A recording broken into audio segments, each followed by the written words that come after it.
Howdy, this is Mike from Nerds of Babylon, and you're listening to the Southsider Studios podcasting system. For more great podcast programming, visit southsiderstudios.com or search Southsider Studios on iTunes. Psst, hey, you got Stitcher? Well, we're on it, so get it! Southsider Studios now on Stitcher.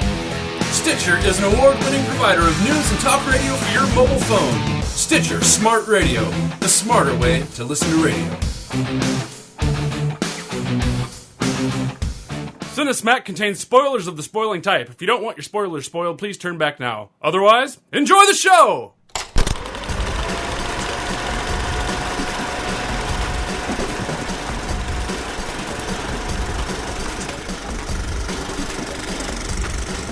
Hello, Cinesmacketeers, and welcome back to Cinesmack.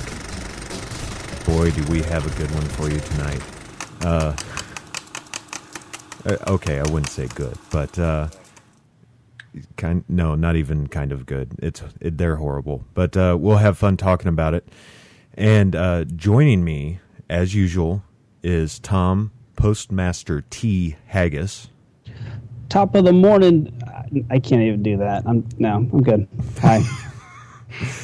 Gabe Crotch Breaching Rowald. Nice. Thank you. I did have something funny to say, but yeah. I can't top that. All right. The real Dr. Mittenhand himself, Sam Twomey. A friend with weed is a friend indeed. And our special guest, the owner and producer of Ponage Films, our special guest judge, Trevor. I have a ball bat in my hair, Zook. Thank you. It's good to be on the show. Thanks for joining us.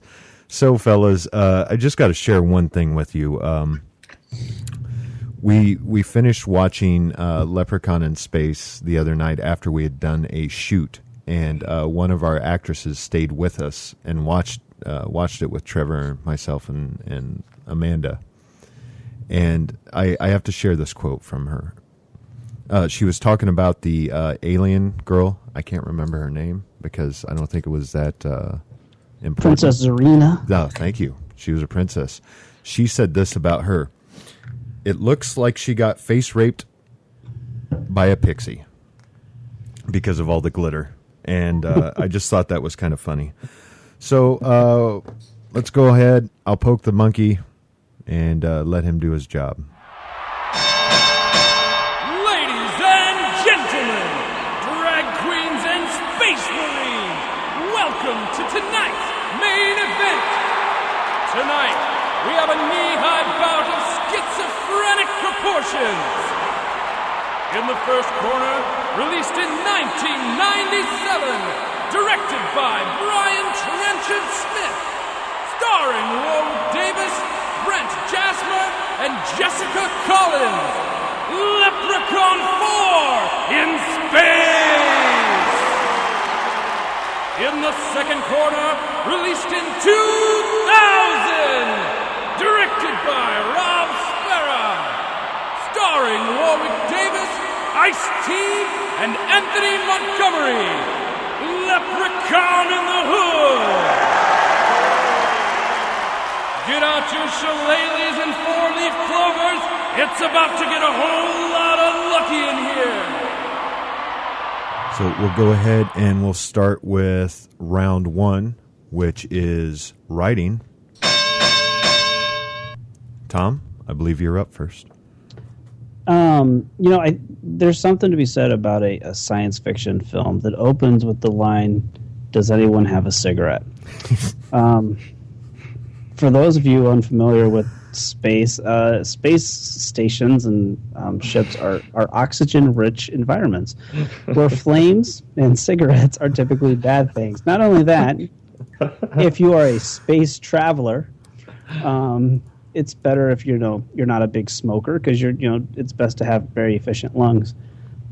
So I knew that when Leprechaun 4, in space, opens up, and the writer the writer was able to choose any combination of words. This is the first thing I want to say as this movie opens up. And he opens with the line, "Does anyone have a cigarette?" while hurtling through space. Right. I knew that we were in for something really, really special. And surprisingly, it's all downhill from there. What? This was one of those movies where I was watching in space, and I just sat there kind of watching it through the gaps in my fingers. I'm just like, there is no way in hell Leprechaun in the Hood is worse than this. And I'm happy to say that I was actually proven right. That despite the fact that Leprechaun in the Hood took cross-dressing to another level, the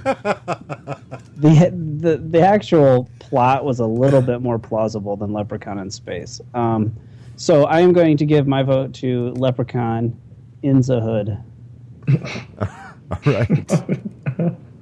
Fantastic. Sam, you're up. Well, it's hard to believe that it took. Looks like there's 7 writers given credit for writing in Leprechaun into Hood. So I would hope it would be a little bit better. There's really not a lot to say here. These best of a bad situation. I think In the Hood had a little bit more enjoyability, if you can ascribe that term to these films. So there's not much to say here. I'm going In the Hood. This might be our shortest show ever, by the way. It may be. Oh, I'll put money on that. Yeah, basically, these movies suck. Which one sucked less? All right, let's go on over to Gabe. Man, you guys are just hitting them out of the park tonight. Yeah, writing isn't exactly the forte of either of these movies. So, it's kind of like, picking the lesser of two evils, so to speak. And, I don't know. I haven't seen all the Leprechaun movies, so I can't compare them all. Mm-hmm. And if I hope I never actually do see them all. But I have to give the writer of Leprechaun 4, in space, as Tom put it. I have to give him a little bit of credit for breaking the convention of having the Leprechaun rhyme constantly, because it drove me nuts in Leprechaun in the Hood. And apparently he rhymes in pretty much all of the movies, and I don't know if the rhymes are any better in any of the other movies, but they're terrible in the Hood. They are, and it's just like the most simplistic, childish rhymes ever, and you don't even get that much of a chuckle out of it. Like, oh, hey, that was kind of cute, or that was kind of a fun play on words, or whatever. You don't get that at all. They're just really terrible rhymes. It's like he has to rhyme, so we're just gonna fit it in. We're just gonna make him rhyme, even if it doesn't make any sense. and that's why it took 4 of them. Yeah, and then and I keep wondering what Leprechaun in the Hood was supposed to be. It seemed to me like it was a vehicle to try to sell some rap music. Like they were up and coming rap artists or something, and they were like, hey, this will be a great venue for us to get our music out there. People will love this, And the music was terrible. So if we can, well, I guess the music is part of another. Okay. Someone just fell down their stairs. Oh. Is everything all right back there? I don't know.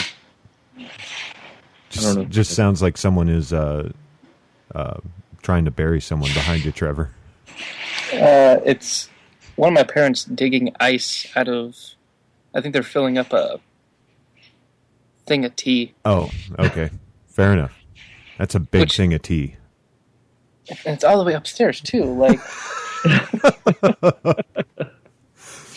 Sorry, well, go ahead, Gabe. Not a problem. I think I'll cut it short.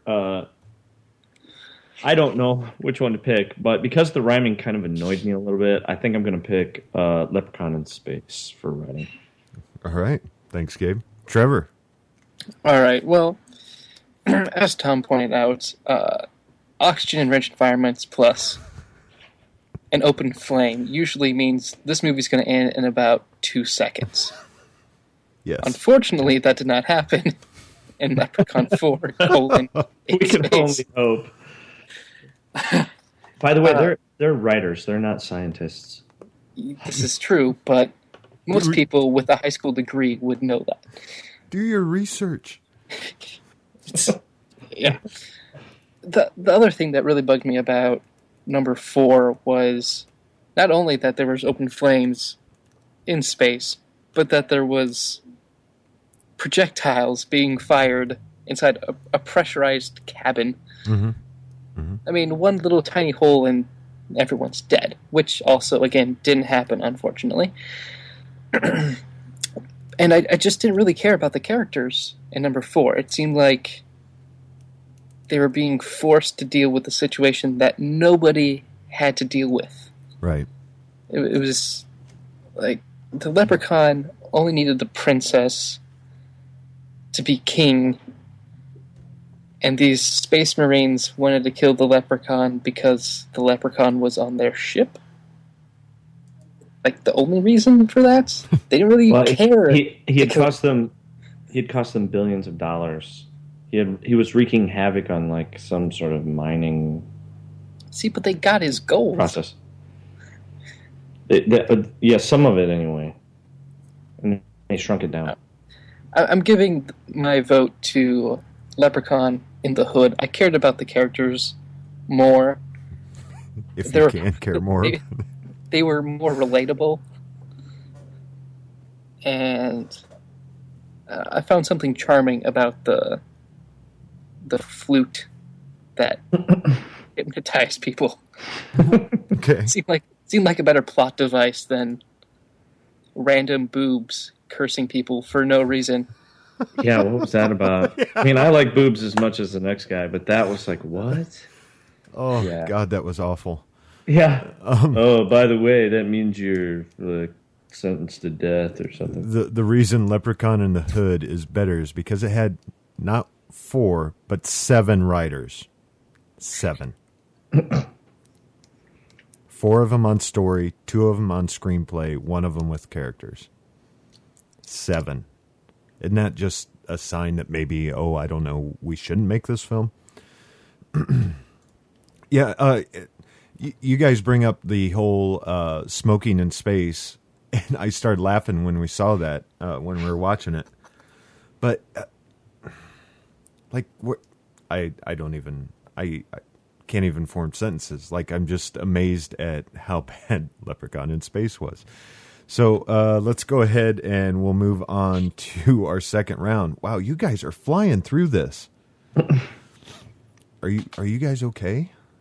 Are you all right? I think it's because there's a new episode of South Park on in a half an hour. I think Sam and Tom are dead. They haven't talked once. No, I'm here. I just kind of been turning my room noise down a little bit, so it's harder for me to interject. But you would think with the smoking thing, in a normal movie, they would take a detail like that and hide it under the other crap. But no, it was, hi, welcome to Leprechaun 4, in space. Do you have a cigarette? I'm like, wait. Well, there goes your Oscar for Best Screenplay. Oh, yeah. Yeah. All right, well, let's go ahead and we'll move on to our second round, which is acting. And I believe Sam is up first. Sam? Yeah, acting, yeah.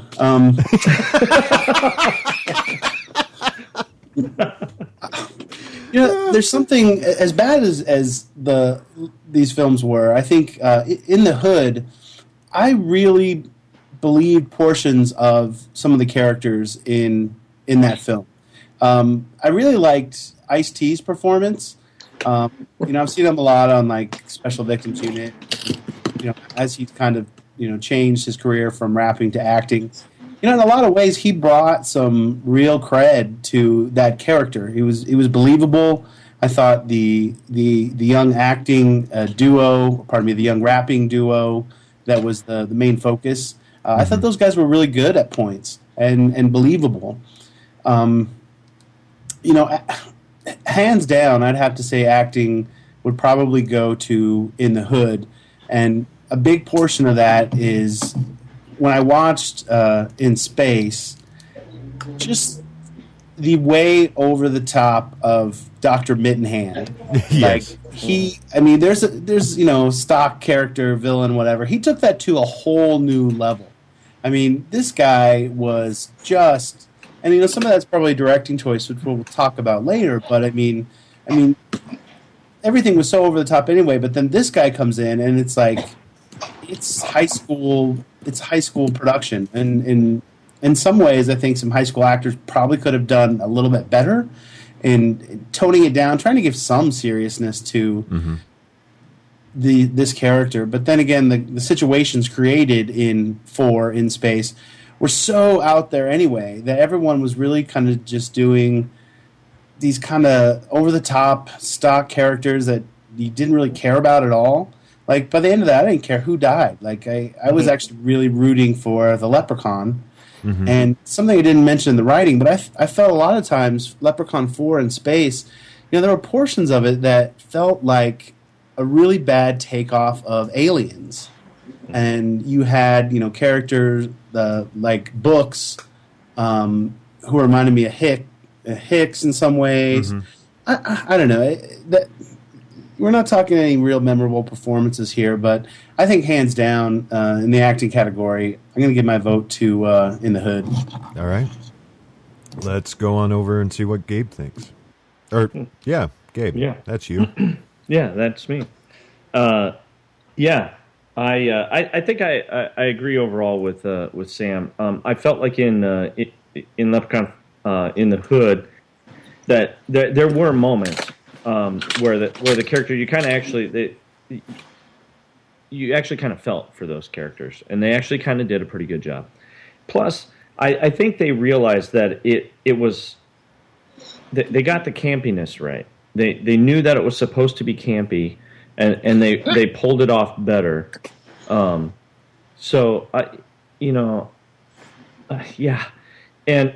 like Sam said, a lot of the characters in Leprechaun in Space were very kind of stock characters. It's like this is a stereotypical way to approach this character, and it's not, it's they played it so stereotypical. It's not even kind of a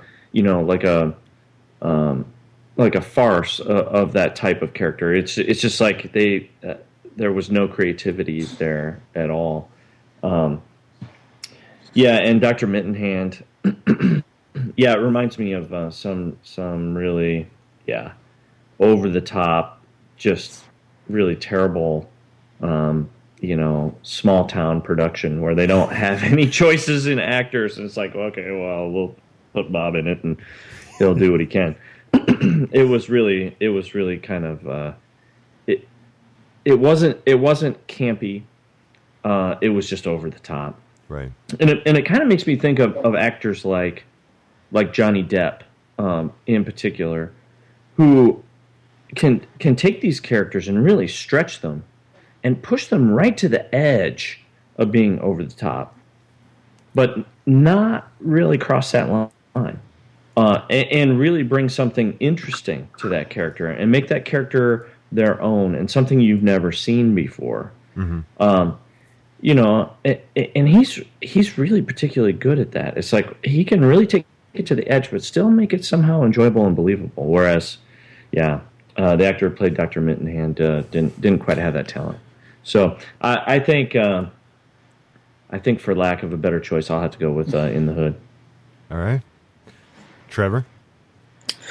Sam made some good points. You could really relate to the characters more in the Hood than you could in Space. And number 4 was just ridiculous on every level, and you were pretty much rooting for the Leprechaun to just kill everybody. But end it quickly. End it quickly. But Leprechaun 5, it just had more of a real feel to it, even though there was some absurdities with some of the characters. It was just more. It was toned down. So for that reason, I'm giving it to number 5. Oh, in space. No, number 4 was in space. Oh, I mean in the hood. Who can keep track of them all? Tom, go ahead. One of the things that I found the most interesting about this, watching these movies, is that Warwick Davis is a very successful actor. I went back and calculated, and his movies have grossed $10 billion. And of course, I mean, he's a character actor. He's never plays the lead, but he gets in some pretty successful movies. And between Harry Potter and Star Wars, $10 billion for any actor, no matter if even if you're just in extras, I mean, is impressive. And he has so much fun in these movies, and he just seems to kind of just go with it. And I from what I understand, that he really wants to do a 7th film, because it's so much fun for him. And his website calls people that like the Leprechaun series, he's like, oh, maybe you're a nutter that likes those Leprechaun movies. I mean, so he knows that it's fun and silly. The problem is nobody told the other actors that. They are all taking it so seriously. They are just, I think they got cast and they thought, this is it, man, I'm in. I'm going to be in the new Leprechaun movie. And they all try so hard while Warwick is just having a blast, messing around with them. And it's this really awesome parallel between art imitating life and the Leprechaun messing with these characters, and Warwick Davis just kind of having fun while the rest of everybody else is taking it seriously. Right. And, the Leprechaun knows that no matter what happens, his storyline will go on. The rest of these people won't. And it's like that for these actors, and Warwick Davis too, I think. And I found a lot of joy in that, and I don't think that Warwick approaches it from that aspect, because there's kind of a little bit of cruelty to it. But I found that to be really interesting. It has no impact on which one I thought had better acting. They're both pretty shitty. I'm going to go ahead and give it to Leprechaun in the Hood because Ice-T's in it, and I really like Ice-T. You put some lemonade in there, get an Arnold Palmer going. It's pretty awesome. Has anybody made that joke yet? No. No, I don't think we had an Ice-T joke. Okay, well, there it is. Hey, all right, chalk one up for me. All right, so I'll give it to Leprechaun in the Hood. Also, because Leprechaun in the Hood was so successful, I think it really revitalized the series, because the second one was the next one after that was Back to the Hood. That, we didn't get to go back to space. We got to go back to the Hood. So right. So there's that. We'll give it to the Hood. All right. Thank you, Tom. Thank you. I was looking at some of the actors and what they've gone on to do, especially for In Space. It looks like the girl who played Tina is actually on The Young and the Restless, and Jeff Mead, the guy who played Kowalski, the one who's had a crotch buster in that the Leprechaun appeared. He's actually been in like Fast Five and all that. I mean, he's just got this mean look to him, and I imagine he plays a lot of extras as like special agents and army guys, but he's in Little Miss Sunshine. I don't get that one. So yeah, just real quick, did it bother? I mean, not did it bother you more with Leprechaun in Space? This computer voice, was I the only one that it just drove crazy? It was pretty bad. You mean when I was telling them that it's going to self-destruct? Right, right. Yeah, that was about the only thing that was really kind of campy about it. It's like it was almost kind of making fun of the computer voices, because it was the stereotypical kind of like smooth female voice, but then it was also kind of being kind of smart with them a little bit. And I don't know. I think of all the aspects of the movie that didn't stand out enough to bother me in relation to all the other crappy stuff in that movie. So I don't know. It bothered the crap out of me. I don't know why. It just I hated it. And also, what were the writers thinking when they name a space marine chick Dolores? What was up with that? Like everyone's got Mooch, Kowalski, Lucky, Danny, Styx, Metalhead, and you got Books, and then you have Dolores. What's up with that? I don't get it. Well, there was this deleted scene where her nickname was Dolores the Clitoris because her clitoris was so big that some people thought it was a penis. I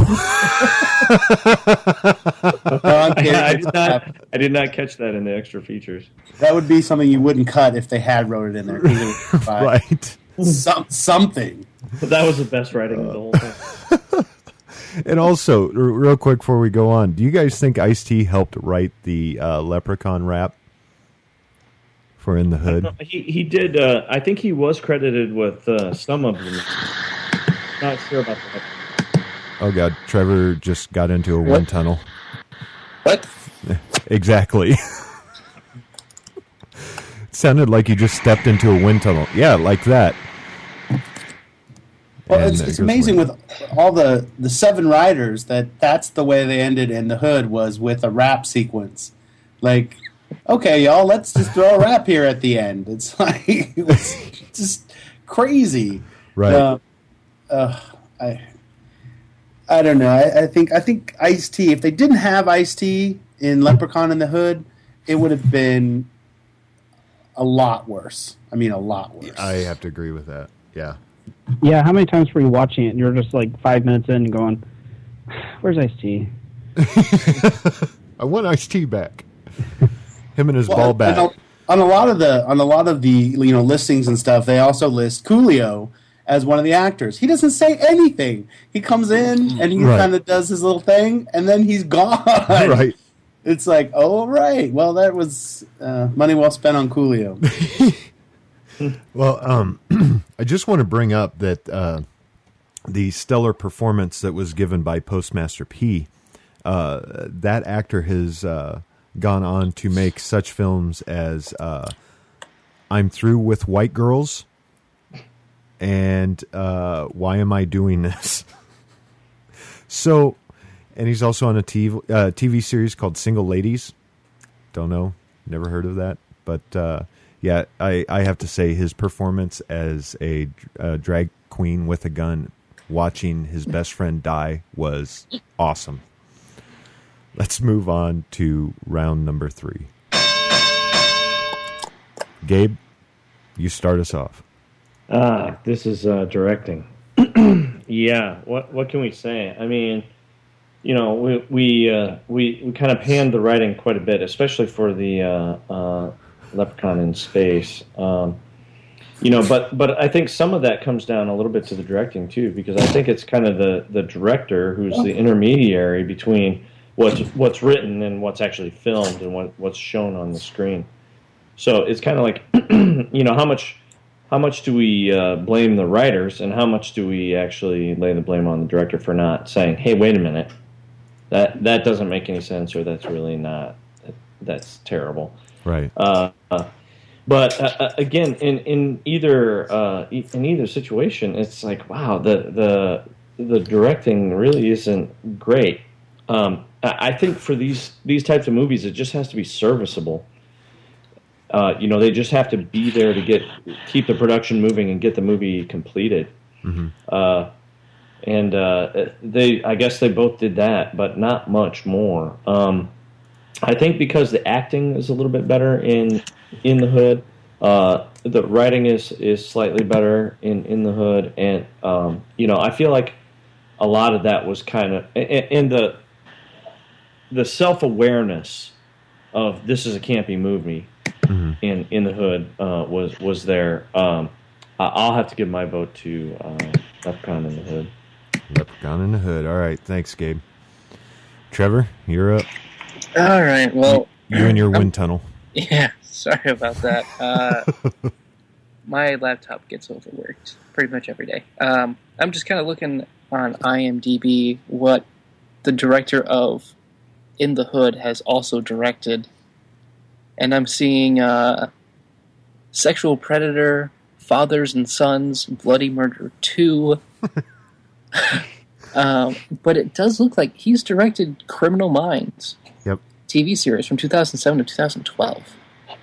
So, kudos for that, but all of his movies just look terrible. And now let's look at the guy that decided that it was a good idea to make his name gigantic when the credits rolled. Well, he also directed Leprechaun 3. Yep. And BMX Bandits. Oh, wow. Oh, hold on. I see a similarity here. He directed Leprechaun 4, and he directed Megiddo, the Omega Code 2. Yeah. The guy who played Dr. Mittenhand was in both of those.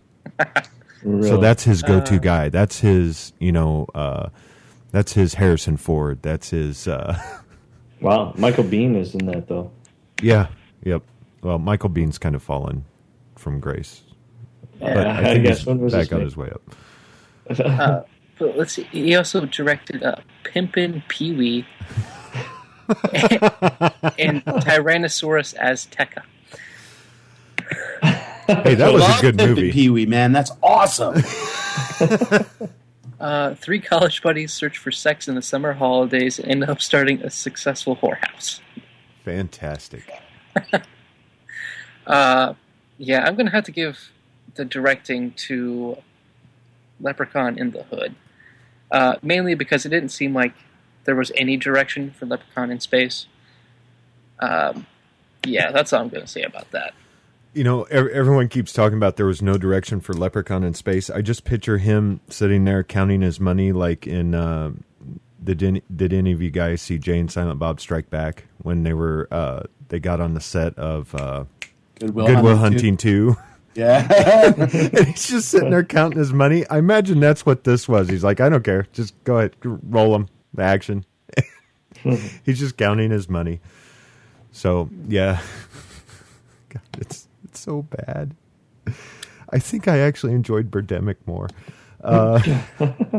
Let's go on. Let's go on to Sam. Oh, it's me already, huh? Yep. Directing. Oh, wait. Nope. I'm sorry. I skipped Tom. I yield the floor to Tom. I'm sorry. Goddamn right you do. All right. Okay, these were really horrible movies, but I'm gonna step up. I'm gonna defend my man Brian Trenchard Smith and his fantastic work on Leprechaun 4: In Space. I've been a fan of Mr. Trenchard Smith ever since he directed A Young Henry Thomas back in 1986 in the film The Quest, which was one of my favorite movies growing up when I was, a young lad. Oh my God, he's the one that did that? Yeah, he did that with the Loch Ness Monster story. Yeah, the steam shovel. Yeah, yes, that's it. That was awesome. I love that movie so much. So, everyone at home listening is like, "What? Just go look at it." It's my pick for this week. No, it's not, but check it out. It's good. I'm not going to waste it on this. Anyway, so I felt like he should get some credit for one, sticking with the project from beginning to end, and 2, not calling it an Alan Smithy film. Those of you who are familiar with the phrase, because I feel like you'd get done and watch the final product and you just want to have nothing to do with it. So I'm going to give it to him for having the guts to stick through it, because I feel like 2-3 days into it, it'd be very easy to realize that this movie could be a career killer for someone that created such a great film like The Quest. Check it out. But Leprechaun in the Hood, it seemed really pandering to me. It was really, I found it to be really racist. Okay, let's just put it that way. There was a whole lot. I'm like, oh my God, that I didn't. It was just so stereotypical, and and I felt like Leprechaun 4 had stereotypes in it, obviously, but not to the point where they were just basically insulting entire neighborhoods. So I'm gonna give my vote for directing Leprechaun 4: In Space, and truth in advertising. I'm just giving it to it so that Leprechaun in the Hood doesn't get every single vote. Well, at least he's I do honest, not folks. want a Leprechaun film to be the first movie to go for a shutout. So All right, fair enough. I would have to explain to my grandchildren. All right, Sam, you're up now. Sorry about that. To me, this category kind of comes down to a couple different things. The overall look and feeling that each film brought in its own way. I felt that Leprechaun 4 in space had a very kind of really bad television movie type feel to it. Like, you know, a lot of the graphics that they used, obviously they had a small budget, and that's one thing I couldn't pin down on basic details. I couldn't find out what the budgets were on these films. Maybe that's a smactoid that you can give us in a little bit. But it just looked like they had a much lower budget on In Space than in The Hood, because I think Leprechaun in the Hood had in some ways, a really cool look to it. Like, they had a lot of darkness to it, but there was a richness there in some of the look of that film. There was actually mood created in some of the darkness, whereas I didn't get that in Space. To me, it just looked really terrible, and coupled with all of the other really terrible aspects of that film, I just couldn't get past it. And with the overacting and really no sense of the actors giving anything to these characters, a lot of that comes down to the director. And I am all for the non-shutout and whatnot. I actually think about abstaining on a couple of these votes. I don't know if that was possible, but I'd have to go with In the Hood. I think as you know, kind of cheesy, and yes, it was kind of stereotypical on some things, but I think it had a lot more heart. And a lot of the characters, as bad as they did feel that there was some kind of realness to them. Like, those characters do exist in some universe. Whereas in Space, I didn't get that. And I feel that even if Brian Trenchard Smith has kind of had this career of bringing large-scale movies, and the IMDb says this, on small-scale budgets, making the best of really small budgets. And I don't think he did his best work in this piece. I'm going to have to give my vote to Leprechaun 5 in the Hood. All right, thank you. Hey, Trevor. Yep. We can hear you clicking. No. Sorry. Trevor's trying. He's using his MacBook. Yes, I am. So, Sam, you brought up the fact of a budget, and Leprechaun in Space had a budget of $1.6 million. I can't find anything for In the Hood. 1.6 million. 1.6 million. And I was kind of a big fan of Babylon 5, and a lot of the special effects, at least for the ship and space and stuff, really reminded me of that, because back at that time, that's all they had, at least for TV. And I think that's why you guys get that TV feeling, from the movie. But the thing that drove me crazy, and I imagine we'll get into this, besides the computer voice, was the supposed cockpit of the ship that had the half oval window, and you could tell those were just Christmas lights hung up there, 10 feet away, to look like stars, because they were all perfectly in a row, in rows and columns, and it drove me crazy. I hated that. So, yeah. $1.6 million. Wow. Yeah. I'd like to have $1.6 million. I can definitely think of a better. Yeah, I can think of a better use for $1.6 million. I'll tell you that. So can I. Now, did we see what was their box office? Well, that was straight to video too, wasn't it? Yes, it did. So we don't really have any box office numbers. No, I couldn't find any numbers for it. Yeah, I was trying to look it up too, because I saw the same thing, that the budget was $1.6 million. I'm like, well, did they make that back, right, or not? Because if they made that back and maybe a little bit more, then I suppose, in a very statistical level, it was a successful venture. It kind of justifies the spending, but I couldn't find any numbers to see whether they made that back or not. Nope, neither could I. All right, well, let's go ahead and move on to our... Holy cow, what time? Wow, okay. Let's move on to our final round, which is overall. Overall. Yep. And Trevor, you're first up. Oh, boy. All right, so I'll just start with number 4. Go numerically. $1.6 million.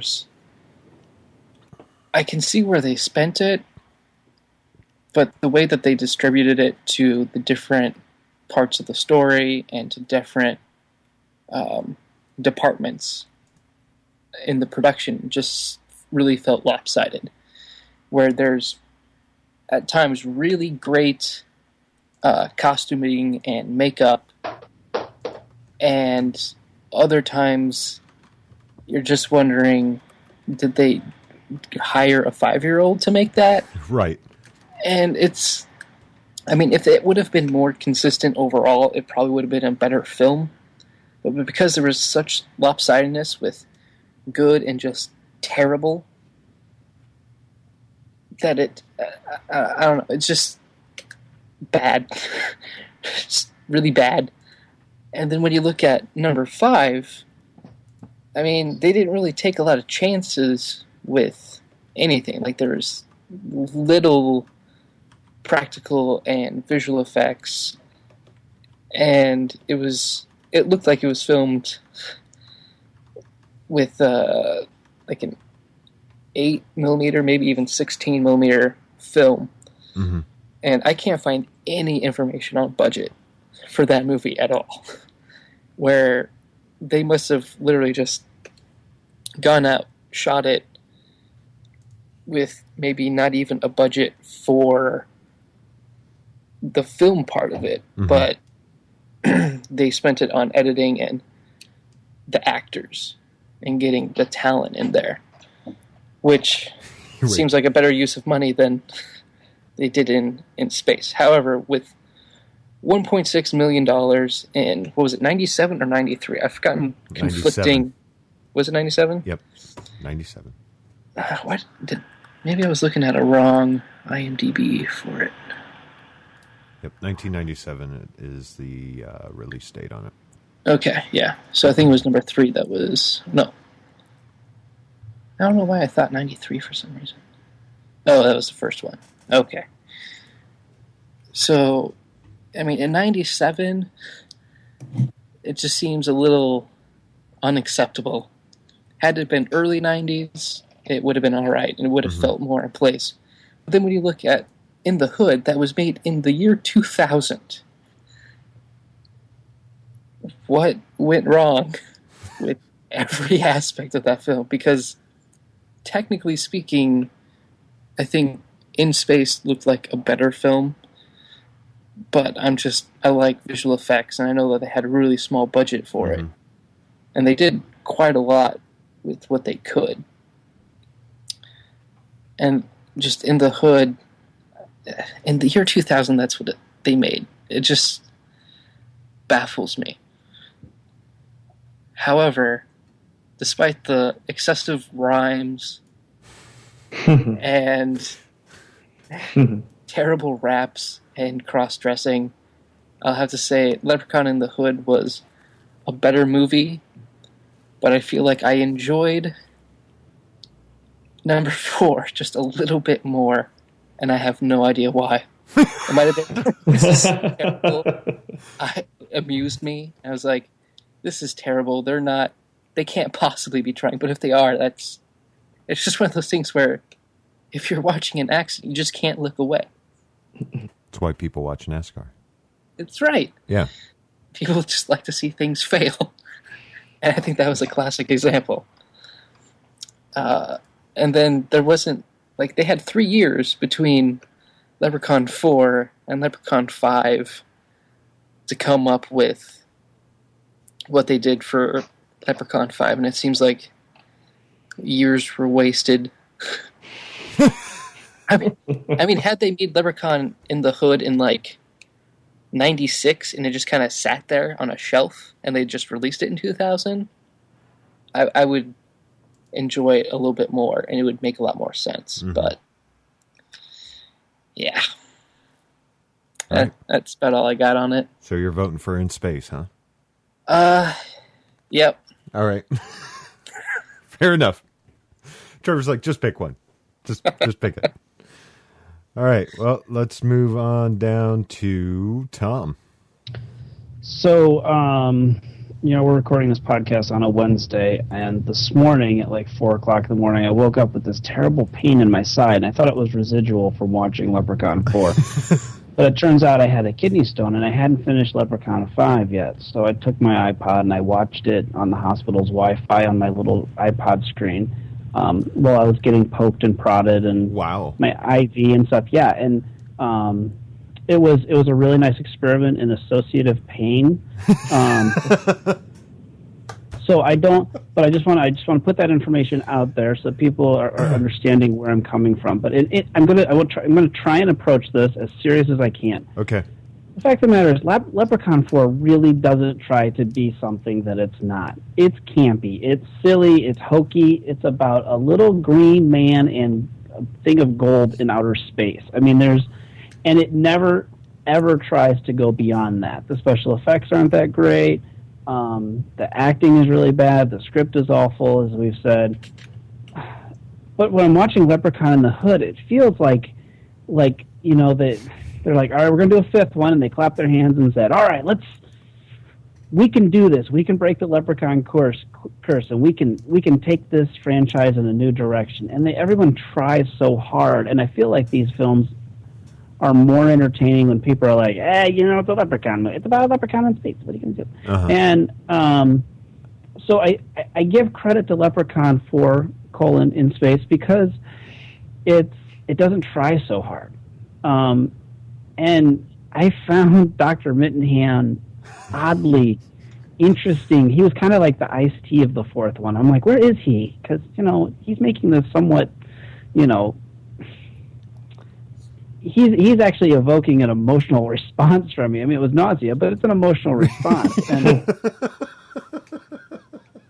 other than the fact that the cover of Leprechaun 4 has, like, the Apollo moon landing on the cover for some reason, which makes no sense. I have no idea what that has to do with. What's in space? There's actually a reason for that. There is? Yeah. What? Apparently, the concept was inspired when the Apollo 13 came out. That's right. There was a poster with Tom Hanks' face on it, and somebody jokingly put the Leprechaun's face. Really? In place of Tom Hanks' face, and they said, "Hey, that's a great idea. Let's do that." Okay. There's a reason for that. Yeah. So they stuck with the poster, totally diverged from the entire concept. Yeah. Well, Sam had earlier mentioned how it was kind of like a bad take on aliens and that kind of stuff, and it actually technically was. It was supposed to be kind of like a spoof of all these different popular outer space type movies, including Aliens and Apollo 13, etc. Right. Well, it shares so much with Apollo 13. Yes. It definitely has a problem. Yes.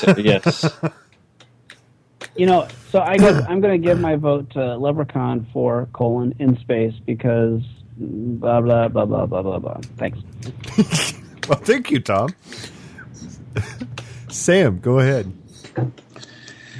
Well, while these guys were talking, I was looking on IMDb about the film formats, and I was really surprised to find out that Leprechaun 4 was shot on 35 millimeter. What? And it was. And In the Hood was actually shot Super 16, which really surprised me in a lot of ways. So good eye on that, Trevor, for the type of film it was shot on. Yeah. But in some ways, that fascinates me because the mood that they were able to create in Leprechaun in the Hood, it was kind of gritty, and I think I'm guessing they had a smaller budget for In the Hood than they did for In Space.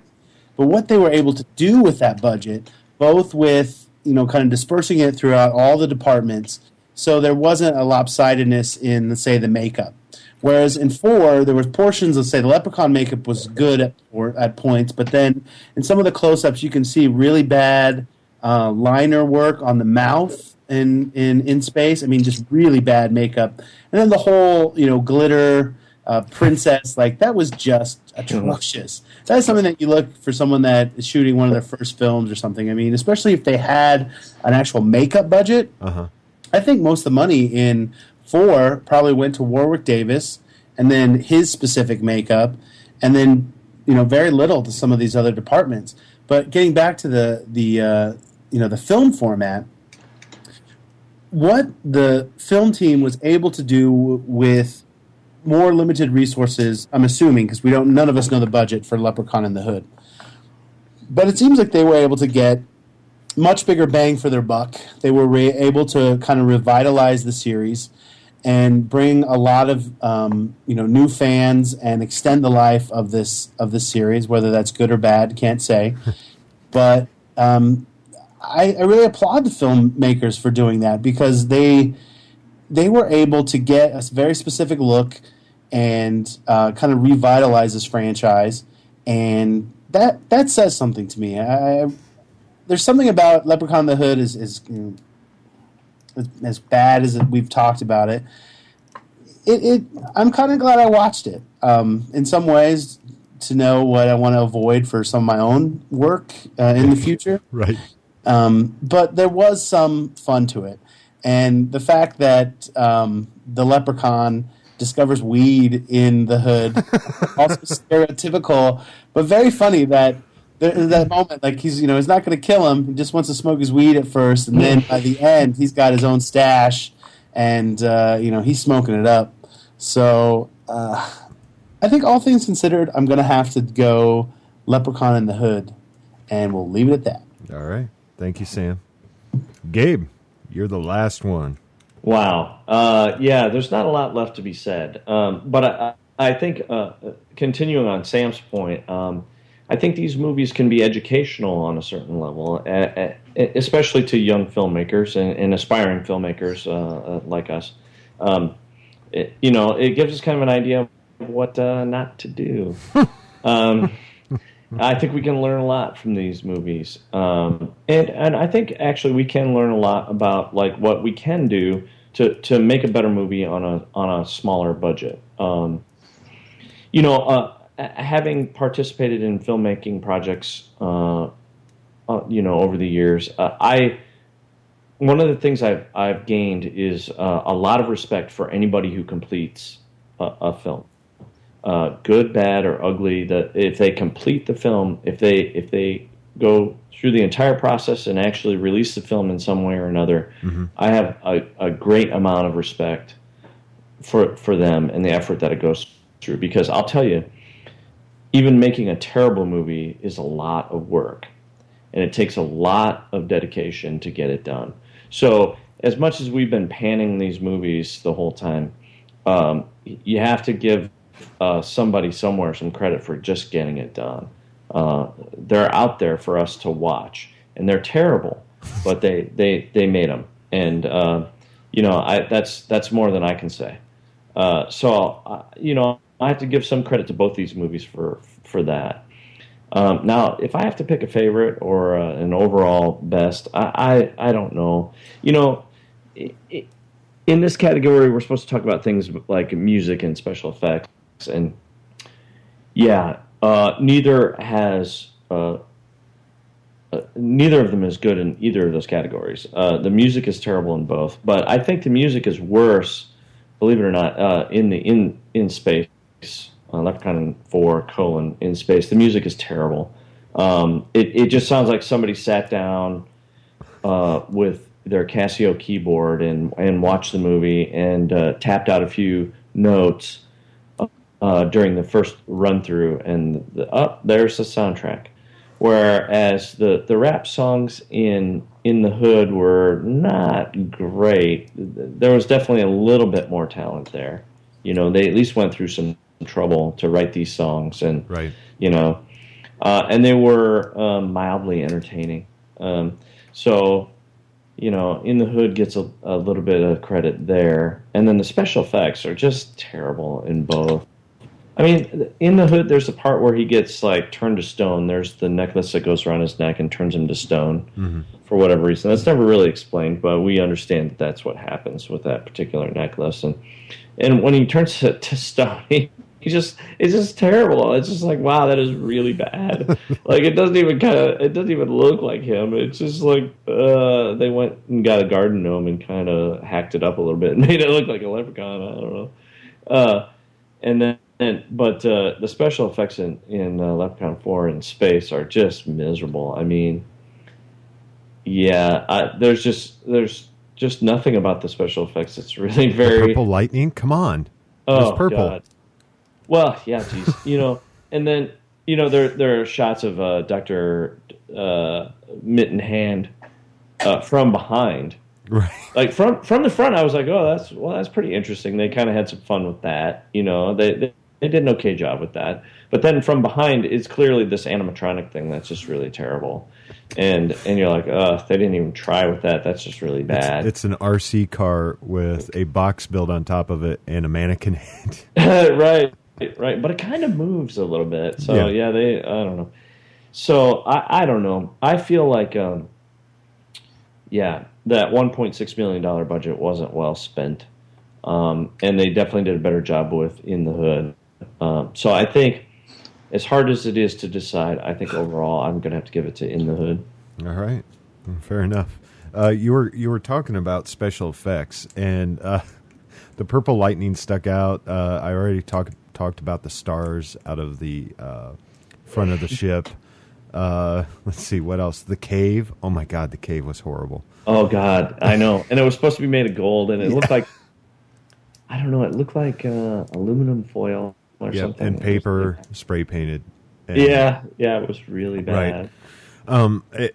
And I noticed something, and I've made films with all four of you, and recently there's been a few of us that have worked on a couple projects very recently in the last couple weeks. And I remember when I was behind the camera, I'm always like, okay, let's make sure I don't get the boom mic. There are like 3 or 4 shots of the boom mic in space, in Leprechaun 4: in space. And we just kept pointing them out. Like we would rewind it. Oh, boom mic. Oh, there's a boom mic. There's another boom mic. And it was just fantastically awful. And I have to agree with all of you that these are great films, not only to watch and say, oh my God, this is what I don't want to do. But I want to agree with Gabe that, well, at least they got a feature done. I would like to think that maybe we could do better.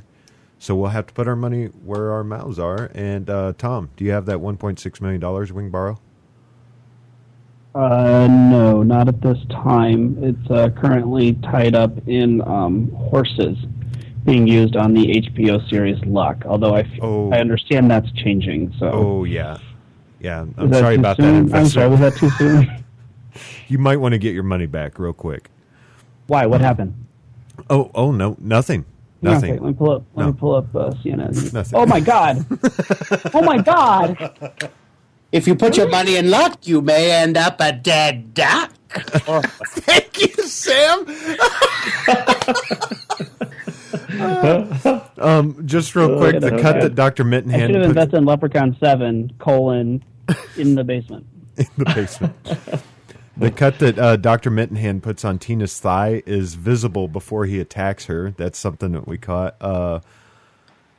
At one point in the movie, the leprechaun seems to jump through the air, and you can totally see the line that pulled him up and brought him back down. And Dr.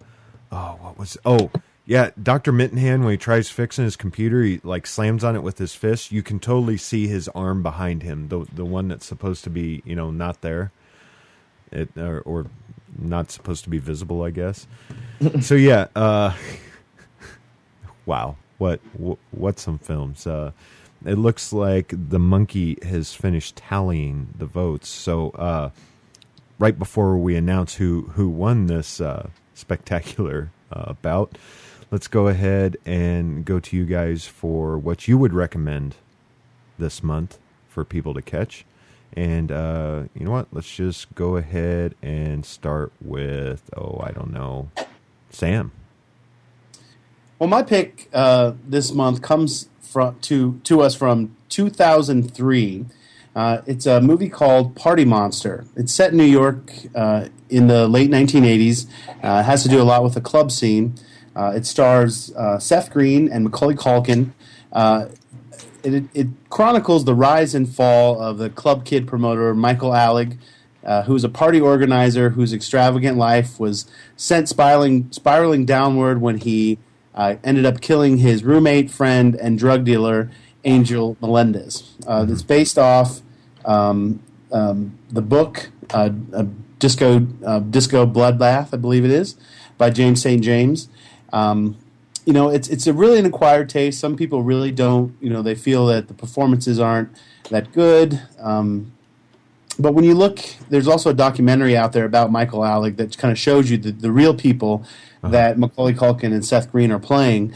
And for my money, it's actually one of the best performances post Home Alone of Macaulay Culkin, even better than his performance in Saved. And it's a real interesting character for Seth Green, who's always very funny and personable. In this case, he takes on a little bit darker subject, but he's just as funny. It was put out by a small production company called DHG. So not a lot of people have seen this, but I think if you watch it, you'll really enjoy it. It's called Party Monster. Check it out. All right. Thanks, Sam. Let's head on over to Gabe. All right. Well, I'm going to stick with the kind of campy horror fare in tribute to the theme this month. I'm going to suggest zombie strippers. And, how can you go wrong with that? I mean, I like zombies. I like strippers. Put them together, you can't really go wrong with that. It's another low-budgeter with Jenna Jameson in it. I don't know if any of you know who she is, but some of you might. I don't know what you're talking about. Yes, never heard of her. That's quite quaint. Yeah, and she obviously plays a, zombie stripper. And it's a very kind of campy take on the whole zombie genre. The makeup actually is pretty excellent in it. They do a good job with the zombie makeup. It's a little bit more entertaining than the Leprechaun movies, although I don't think it gets a much higher rating. It's in the 4 range, like 4 point something range. I don't have it up right now, so I don't know. Come on it. But it's 4.3. 4.3, yeah. Yep. So it doesn't get a much better rating than the Leprechaun movies, but it was kind of an entertaining watch, and it's kind of fun to watch the behind-the-scenes stuff because, again, if you're interested in filmmaking and you're interested in how the stuff gets done, it's kind of fun to watch that, to see how the idea was generated, how it gained momentum, and how they actually pulled it off, and how they got somebody like Jenna Jameson to be in their movie.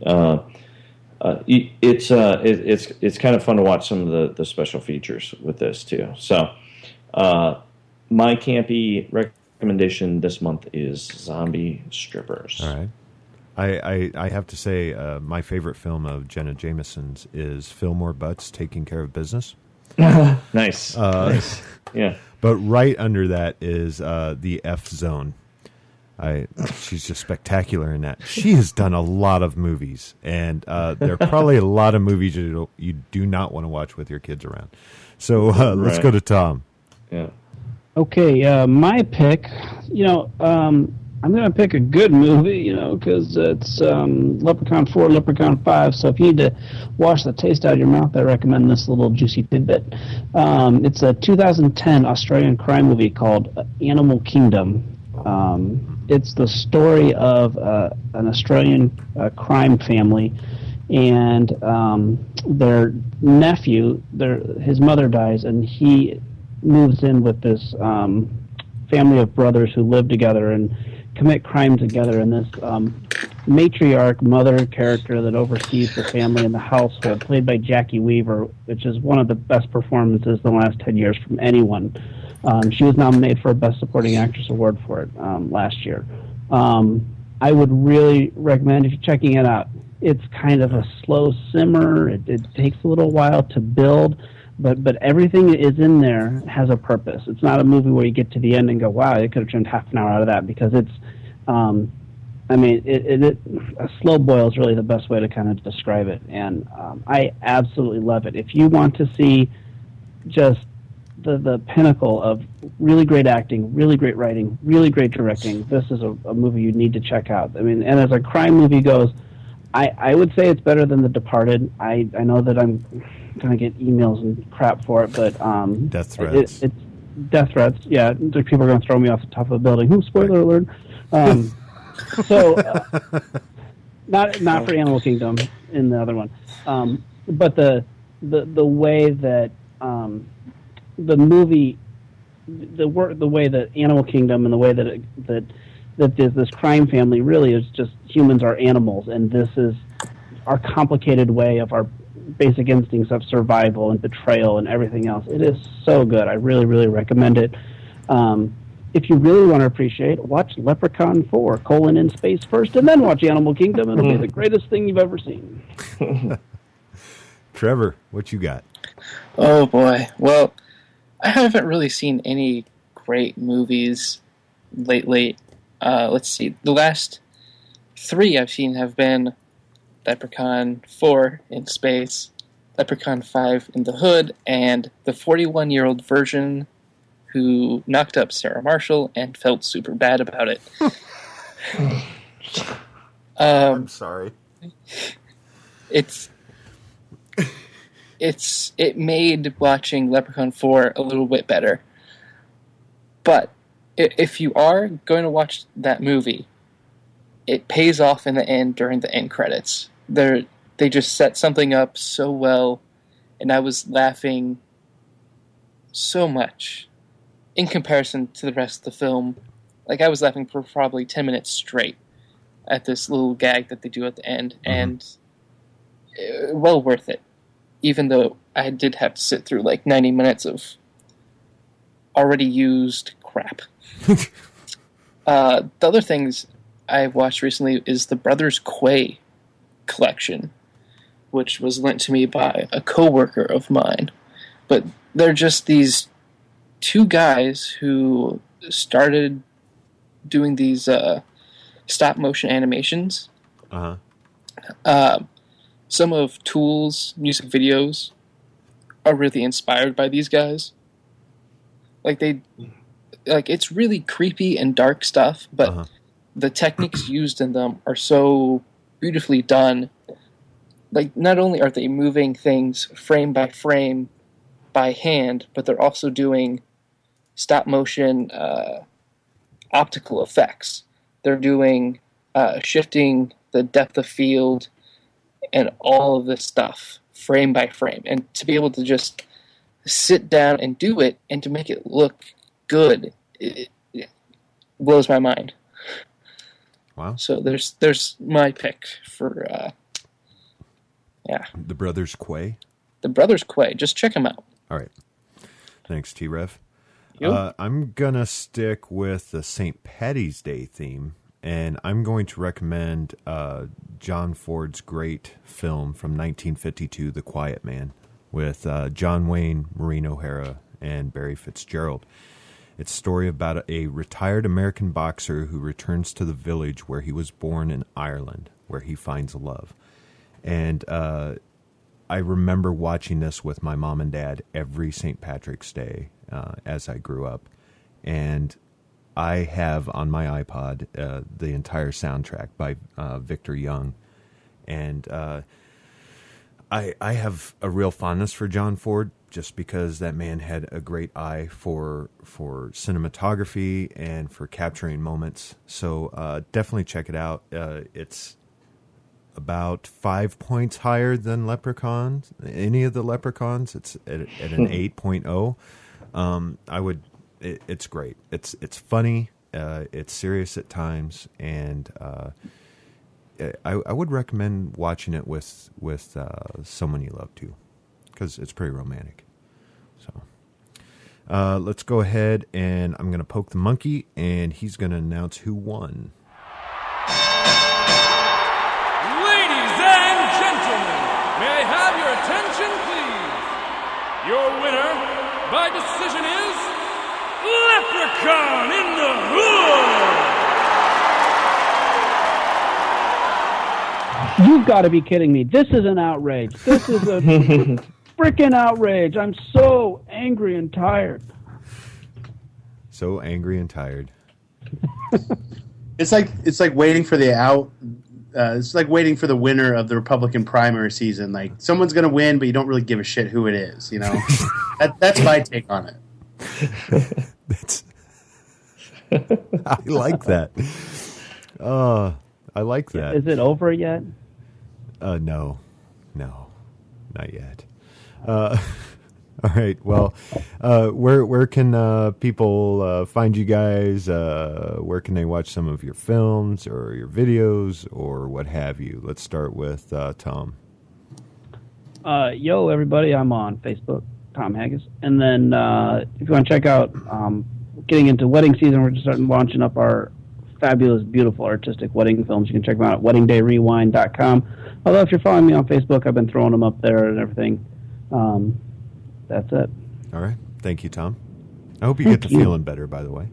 You know, I took 2 Vicodin before the podcast started. I'm feeling great.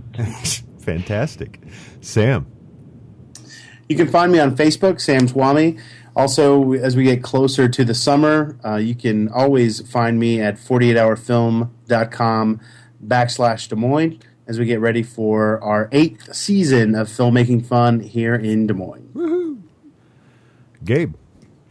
Yeah, like the others, you can find me on Facebook, Gabriel Rowald, ROWOLD. And actually, you can check out, I've led a team for the 48-hour film project that Tom mentioned for the last 7 years. And you can find us on YouTube if you care to see any of our movies. Our team name is One Genome Short. And if you do a search for that, you'll more than likely find our YouTube page. So go ahead and check it out and let us know what you think. All right. Trevor, I just want to say thank you for joining us. And, it was a pleasure. You're a very talented young man. Where can people follow you? Well, I am on Facebook, which originally would have been facebook.com/Zuck, Z-U-C-K, but it's taken by Mark Zuckerberg. That's right. Zuckerberg took Zuck, Z-U-C-K. I don't think I'll win that battle, though. I doubt it. So you can find me at facebook.com/TZuck. Other places you can find me is on DeviantArt. It's tzook.deviantart.com. And you can also find me on Vimeo. I should be uploading my latest demo reel from everything I've done last year. You should expect that for April. And that's vimeo.com/tzook. All right. Thank you. Thank you, you guys. As usual, I always have fun doing this. Sorry to everyone that this is coming out late. I was actually out of town last week, and I took all my equipment with me. The only problem was the internet signal at the hotel I was staying at was, it was pushing 56K, so there was no way we could record. Thanks to Tom for getting through this episode, even though he's dealing with some kidney stones. Hey, it's all right. Everything's groovy. Woo, hello. And we would appreciate it if you could leave us a review on iTunes or whatever podcasting service you use. Make sure you tell your friends and your enemies. You can contact us at cinesmack@gmail.com. Follow us on Twitter and Facebook. Just search Cinesmack. And we will be we are continuing our Facebook contest for each show before they air. You will get the chance to win a copy of the film that wins the bout by guessing who the winner will be and by how much. Isn't that right, Tom? Yeah. Well, they'll get one of the films. Okay. If there's a release issue, then they'll get the other one. So we'll just pick one of the movies. So okay. And just want to remind everyone that Cinesmack's spinoff Character Smack is going to be recording its second episode, which is going to be Samus from Metroid, the video game, versus Ripley from Aliens. And next episode, join us as we welcome another special guest as the three amigos take on the crew of Galaxy Quest. I can't wait for this one. This is definitely going to be much better than Leprechaun 4: in space or Leprechaun in the Hood. But it doesn't have Ice-T. So for Trevor, Gabe, Andrew. For Trevor, Gabe, Sam, Tom, and myself, thanks for listening. And go catch a flick. I come from the land of the Irish Spring. Dublin's the place where I learned my thing. From the Emerald Isle to your place in the hood, I'm the man of green, come to do no good. Left in the hood, come to do no good. Left in the hood, come to do no good. This has been a test of the Southsider Studios podcast system. This was only a test. If this were a true lack of entertainment, your head would explode. Go to iTunes and subscribe to our feed. Just search Southsider Studios.